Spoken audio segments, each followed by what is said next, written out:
जोहार गे तेज Nirol YouTube channel Satudi थाना पारोली आतु रे सेटर कना तो नोडे मिट गंके बुन नाम कादिया उनिया काटी ऊपर बुन हताव ताया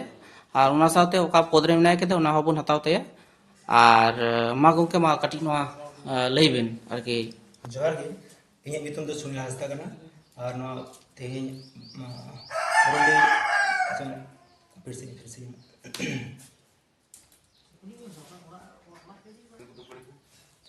जोहार गे इᱧᱟᱹᱜ ᱧᱩᱛᱩᱢ ᱥᱩᱱᱤᱞ ᱦᱟᱸᱥᱫᱟ ᱯᱩᱨᱩᱞᱤᱭᱟᱹ ᱟᱛᱩ ᱢᱩᱨᱰᱤ ᱡᱮᱯᱤ ᱥᱟᱛᱩᱰᱤ ᱛᱷᱟना ᱯᱩᱨᱩᱞᱤᱭᱟᱹ ᱪᱮᱞᱟ ᱳᱭᱮᱥᱴ ᱵᱮᱝᱜᱚᱞ ᱠᱷᱚᱱᱟᱜ ᱤᱧ ᱢᱮᱱᱟ ᱤᱧ ᱫᱚ ᱯᱩᱨᱩᱞᱤᱭᱟᱹ ᱟᱹᱫᱤᱵᱟᱹᱥᱤ ᱡᱩᱢᱤᱫ ᱜᱟᱶᱛᱟ ᱨᱮᱱ ᱥᱚᱢᱯᱟᱫᱚᱠ ᱠᱟᱹᱱᱟᱹᱧ ᱟᱨ ᱥᱟᱶᱛᱮ ᱱᱚᱣᱟ ᱥᱮᱸᱜᱮᱞ युवा छात्र मोर्चा राज्य सभापति जोहार गे ताहले हाँ तबे तेहिं नो सोशल मीडिया ते मिटन कथा बाड़ाय जमोक कना जे तेहिं सातुड़ी थाना रिया पारुले आतु रे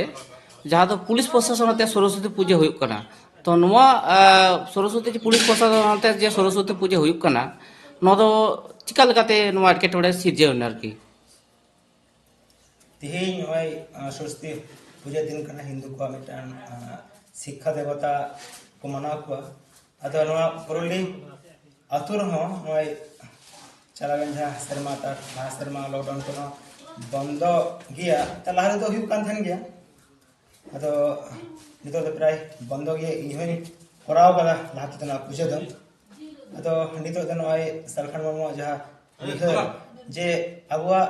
धर्म नितो बुयुते चला खाना अबुगन सना धर्म कोलम कोड हाता ओना खातिर ते नोय संगल बेन जोड़ाव कते नितो इन बुझे केदा आर नडा इन जई पेथन इन जई बंद कदा आर नितो तो प्राय नोय बंद गया किंतु तिहिन नोय पूजा को उद्योग को हता किछु पक्ष आतुरेन गे जहां तो बाई मारायन को धर्म कना को अनखान नोय हिंदू पूजा को सपोर्ट एदा तो ओना खातिर ते हलागी मीटिंग हुईना स्कूल कर्तृपक्ष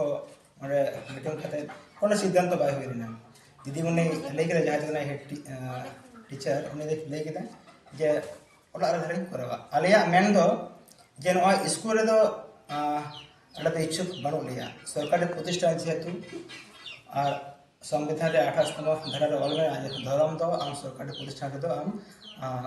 बाम नाम दरिया 50 बছর बाम दरिया ओना खातिर तालिया इच्छुक दो जे नोडे पूजा आलू हुयमा नोडे मेन लेदी उन्हें बेंग के किंतु तिहिं हठात गे नय पूजा रे मिटन आयोजन चला मास्टर की मूर्ति अगु के दिया और पूजा लगे और को साइंस को यथिन और समर्थन मिना पिया और पुलिस प्रशासन को हेना पुलिस प्रशासन को न्याय लेता किंतु पूजा तो होइगान चबांचो अले प्राय नय आडी प्राय 2 घंटा ले ओडले अड़गो इन रोज अवरोध केदा रोड और अलग आवाज में तकाप के ये तिही नय आदिवासी को अब धर्म जेत और अडिगान शोषण चला कना अब भारत देश में ये अब अब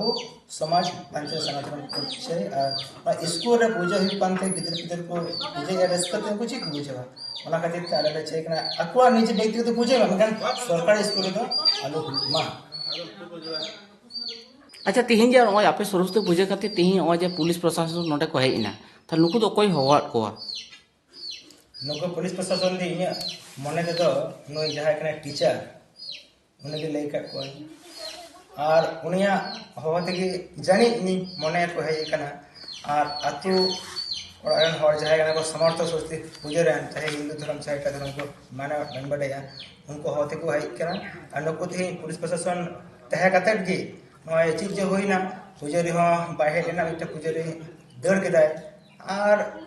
चलाके जुको और को सिंदूर बड़ाइना भोग को जम बड़ा के दा 5 मिनट स्कूल को बोलाइना और ताला को बंद और को दर चला अदो जागी ये हिसाब तो उनको को हवा पता ना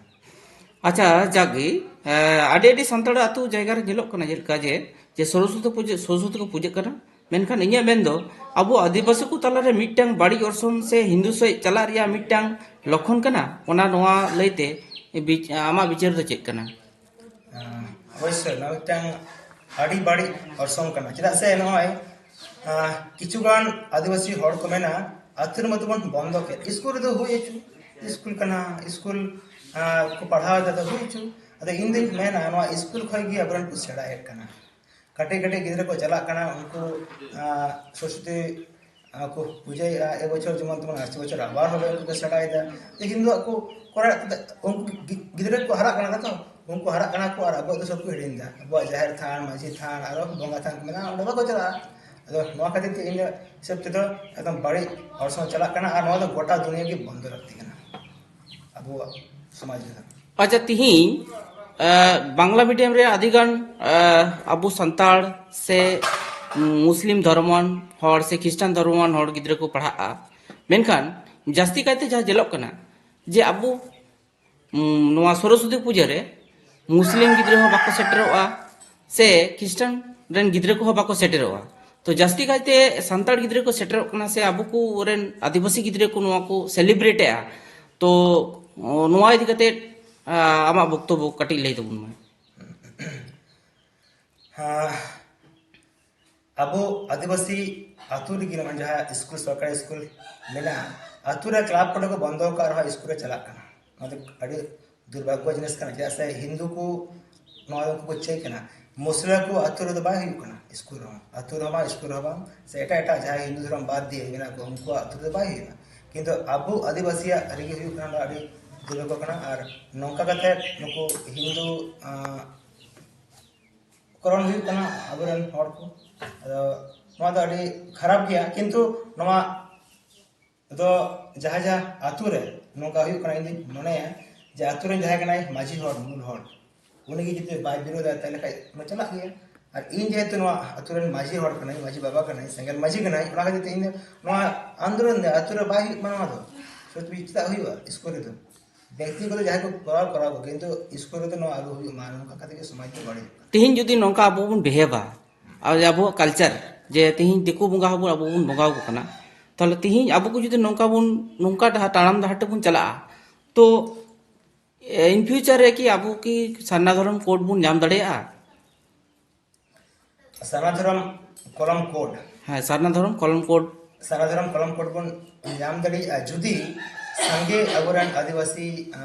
आतु रे जहाँ मेना को मूल हर माझी को सनाकी को जहाँ को मेना को उनको को जुमिल ना खाए सना धर्म कलम कोड अवश्य बुन नामा यार नाम गया वो नवा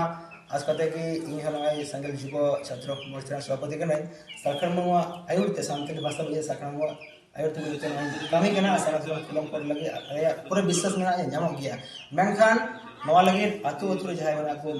इंजिन माझी हर उनको बुझते हुआ और आतु रे आतु का गड़ हुआ समाज गड़ते हुआ मेनखान जे नय समाज यदि बाय गड़ा तले खाय तो बाय नामा और नाम कते न इन मनेया जे नय धर्म कलम को नामिना नाम कते न यदि नय हर को अब दो बाको अपनारा एटा धर्म को अपनारा समाज खना बड़ी बड़ी बाको सहाया तुमन तो अलग लेकिन जे समाज रे सुधर हो महिला को जहाँ थान गोटा को चला महिला को हक में हांडी तो पूरा पूरी बंद मारे चेकना तारपरे नय रुमु को हुलुक को डांडम को सब चाबा नौका का तारे चेकना सना धर्म कलम कोड दो नामो गया चदा से नितो संविधान रे धारा रे ऑल मेना जे संविधान दो अब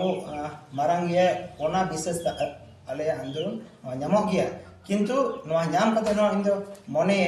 बांग सुधीर अबरन हर तले खाय तो अब धर्म नाम कते न बेकार गया अदो जागे मा अब बन नाम गया जे 50 लाख हर को ऑल कना अडे अडे सारा गंके तिहिन अडे दामन कथाम लय सदर के तबुना मान खान जोहार जोहार